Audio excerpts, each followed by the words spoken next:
West Bengal government, the CGI in fact has noted however sensitive the matter is or politically flawed the matter is, we are lawyers, we as lawyers are concerned with the legality of the issues. Levelling allegations against High Court judges will not lead to anything. Hearing, remember, is underway. The Supreme Court will be passing an order shortly in the case. This after the TMC government, the West Bengal government in Karnataka moved the Supreme Court. Remember, this after Calcutta High Court ruled that all 25,000 plus appointments in 2016 for various categories of posts at state secondary and higher secondary schools were unlawful. And with this move coming in from the TMC, the Apex Court is going to be passing an order shortly. Let me go across to Kamalika joining us with more details.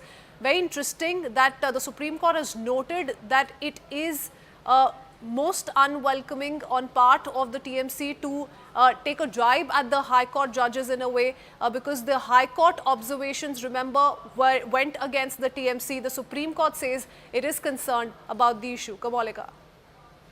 Definitely, we have to really wait and see what the order is coming, because this is a very, very, very crucial order as far as Bengal is concerned, and Bengal politics damage. The Lok Sabha polls is also considered because it concerns more than 26,000 people.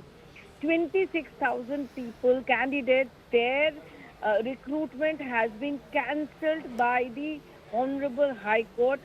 Because there are eligible candidates also there and ineligible people who have got jobs from the back door. They are also in that same list.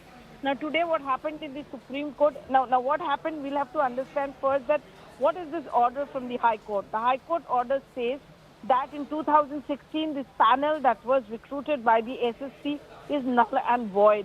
So 26,000 people,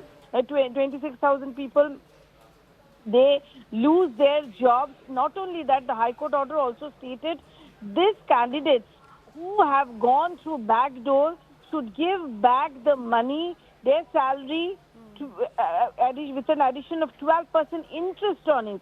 Now, this is a very big issue, now challenging, and not only that, the people who have actually created such supernumerary posts, those government officials or those people can be taken into custody and can be interrogated is a very, very, very important point.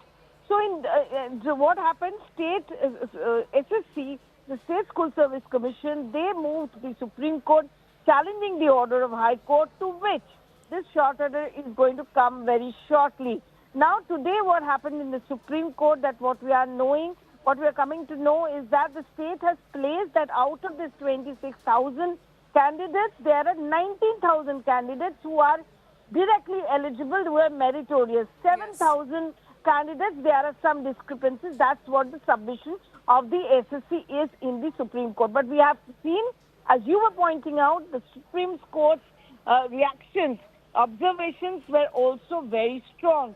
We'll have to really see, because this 26,000 people is now also a matter of big politics, because opposition, BJP, they are up in arms, the left, they are up in arms, stating that this is the government for which these 26,000 people, they are losing jobs. And that's where, Kamalika, this word of caution comes in from the Supreme Court, that the focus really must be on the legality of things, the legal aspect, and not the political aspect. But like you said, given the High Court deadline, it most certainly is going to be a cumbersome task for the TMC, and hence they're weighing in on all their legal options. Many thanks for joining us with all those details. Let's quickly shift our attention now